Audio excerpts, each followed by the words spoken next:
বিষ্ণু সাল্লাল্লাহু আলাইহি ওয়াসাল্লাম সংখ্যালঘুদের রাইটস এর ব্যাপারে, অধিকারের ব্যাপারে যে কথা বলেছেন, শুনলে আপনি অবাক হয়ে যাবেন।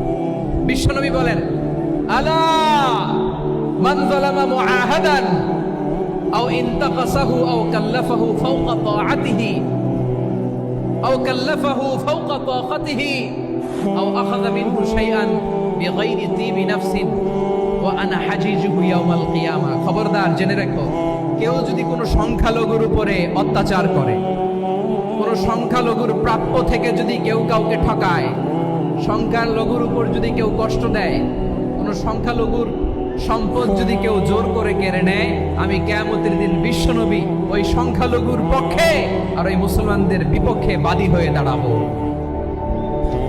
সুবহানাল্লাহ বলতে পারলেন না? আল্লাহু আকবার। আপনি নামাজি, আপনি মুসল্লি, আপনি হাজী সাহেব, তাহাজ্জুদ পড়তে পড়তে কপালে দাগ ফেলে দিছেন, আপনার প্রতিবেশী হিন্দু, ভাবছেন আমার তো পাওয়ার আছে, ওর জমিটা দখল করি। বিশ্বনবী বলেন, কিয়ামতের দিন ওই হিন্দুর পক্ষে তোর বিরুদ্ধে আমি বাদী হয়ে দাঁড়াবো। পৃথিবীর কোন ধর্মে এরকম স্টেটমেন্ট পাবেন? পাবেন? আপনি ভাবছেন আপনি নামাজ পড়লে হাজী সাহেব কপালে দাগ ফেলাই দিলে আপনি সেলসেলায় জান্নাতে চলে যাবেন না? খবরদার। বিশ্বনবী বলেন, কোন সংখ্যালঘুর উপর যদি কেউ আক্রমণ করে, তার প্রাপ্য তাকে না দিয়ে যদি তাকে ঠকায়, তার উপর জুলুম করে, তার সম্পদ যদি কেড়ে নেয়, আমি নবী, তুমি মুসলিম হইতে পারো, মুসল্লি হইতে পারো, তার পক্ষে তোমার বিপক্ষে আল্লাহর দরবারে বাদী হয়ে দাঁড়াবো। আচ্ছা লালমনিরহাটের ভাইরা, কথা বুঝতে পারলে আওয়াজ করে উত্তর দেন। বিশ্বনবী যদি কারো বিপক্ষে দাঁড়ায় কিয়ামতের দিন, আই রিপিট, আমি আবারও বলছি, বিশ্বনবী যদি কিয়ামতের দিন কারো বিপক্ষে দাঁড়ায়, ও তো সেলসেলায়া জান্নাতি,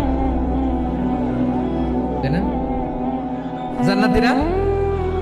যে নবীর সুপারিশ ছাড়া জান্নাতের গেটও দেখা যাবে না, ওই নবী যদি বলে তোর বিপক্ষে আমি বাদী হয়ে দাঁড়াবো, ওই জান্নাতে আর ঢোকার কোনো সুযোগ আমাদের থাকবে?